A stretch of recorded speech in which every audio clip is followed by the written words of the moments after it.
کروڑوں روپے کا دھندا ہوا ہے صرف ایڈورٹائزمنٹ پہ نام پر کراچی میں ان کی ایڈمنسٹریٹرشپ میں. کریں احتساب، پتہ چل جائے گا کون کتنا شریف اور نیک ہے. 15 سال میں بیڑا غرق کرنے والے مزید کراچی کو ہڑپ کرنے کے لیے انہوں نے یہ قبضہ کیا ہے. یہ ایڈورٹائزمنٹ کے نام پر یہ جو پچھلے سال تو ایڈمنسٹریٹر یہی مرتضی وہاب تھے نا. کروڑوں روپے کا دھندا ہوا ہے صرف ایڈورٹائزمنٹ پہ نام پر کراچی میں ان کی ایڈمنسٹریٹرشپ میں. کریں احتساب، پتہ چل جائے گا کون کتنا شریف اور نیک ہے. تو صرف چہرہ دکھا کر تو لوگوں کو بیوقوف نہیں بنایا جا سکتا. پورا اس کرپشن کی دلدل میں اس پورے صوبہ سندھ کو انہوں نے ڈال کے رکھا ہوا ہے. کیسے معیشت بہتر ہوگی ہماری؟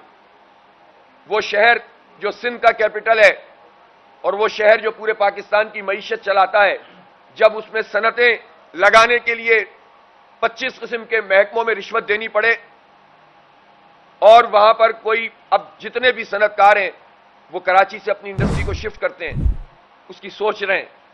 اسی طرح سے وہ بیرون ملک اپنا پیسہ لے جانا چاہتے ہیں، اس لیے کہ وہاں قدم قدم پر رکاوٹ ہے پیپلز پارٹی کی طرف سے. یہ کراچی کو ڈیولپ کریں گے. 15 سال میں بیڑا غرق کرنے والے مزید کراچی کو ہڑپ کرنے کے لیے انہوں نے یہ قبضہ کیا ہے. وہی پیپلز پارٹی ہے 70 والی روش دہرا رہی ہے. ایوب خان کے زمانے سے محترمہ فاطمہ جناح کو دھاندلی سے ہروا دیا. اس وقت کے ماسٹر مائنڈ بھی انہی کے بانی چیئرمین تھے جو اس وقت کنونشنل لیگ کے سیکرٹری تھے اور ایوب خان کو ڈیڈی کہتے تھے. سن 70 کا الیکشن ہوا اور 71 میں ملک ٹوٹ گیا. اس کے بے شمار اسباب ہیں. ہم جانتے ہیں کہ پاکستان کے اس ٹوٹنے میں اس وقت یحییٰ خان کا بہت بڑا کردار تھا، لیکن دوسرا تیسرا کردار تھا تو وہ بھٹو کا اور پھر مجیب کا تھا. اور ان لوگوں نے پہلے اسباب پیدا کرتے ہیں، محرومیاں پیدا کرتے ہیں، لوگوں کو حق سے محروم کرتے ہیں، پھر اس کے بعد اپنی مرضی کا ایجنڈا پورا کرتے ہیں. اور جب الیکشن میں صورتحال واضح ہو گئی تھی اور مینڈیٹ بھی سامنے آ گیا تھا اور 160 سے زیادہ سیٹیں عوامی لیگ جیت گئی تھی اور 80 کے قریب سیٹیں 82 سیٹیں پیپلز پارٹی کی تھیں، تو ملک تو ایک تھا.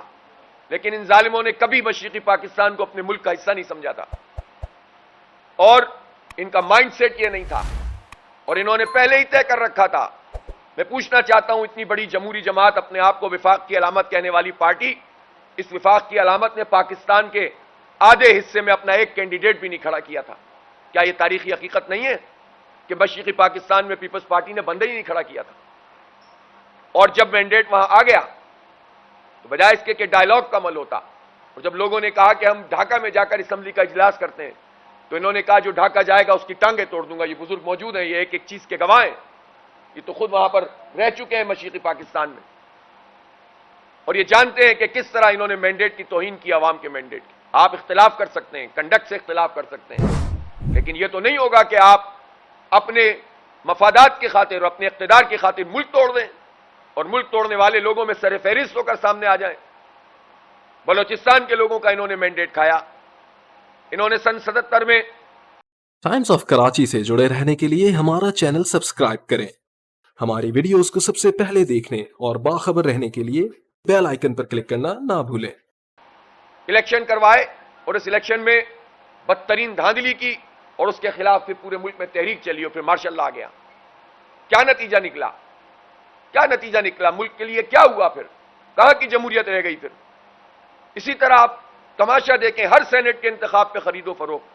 8 بندے ہیں کے پی کے، 8 سے 6 تھے اور 2 سیٹیں لے لی سینٹ کی.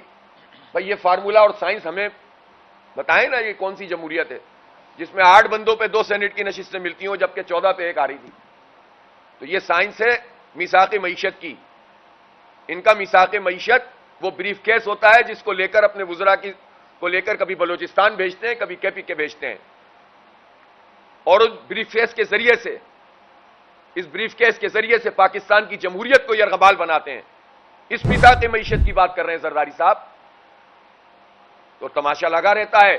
لوگ کہتے ہیں پھر بڑے کامیاب سیاستدان ہیں، اس لیے کہ انہوں نے سیاست کو کرپشن، لوٹ مار، بدعنوانی، فراڈ، دھوکہ، اس کا نام سیاست رکھا ہے. سیاست تو ایک بہت معتبر چیز ہے. سیاست تو عوام سے ڈائیلاگ ہے. سیاست تو عوام کے مسائل کو اجاگر کرنا اور اس کی تدبیر کرنا ہے. سیاست تو وہ کام ہے کہ نبی پاک صلی اللہ علیہ وسلم نے فرمایا کہ بنی اسرائیل کی سیاست بنی اسرائیل کے انبیاء کرتے تھے. اس کو انہوں نے کرپشن اور لوٹ مار اور گالی اور نفرت اور دشمنی اور لوگوں کا حق مارنا اور قبضہ کرنا، اس کا نام سیاست رکھا ہے.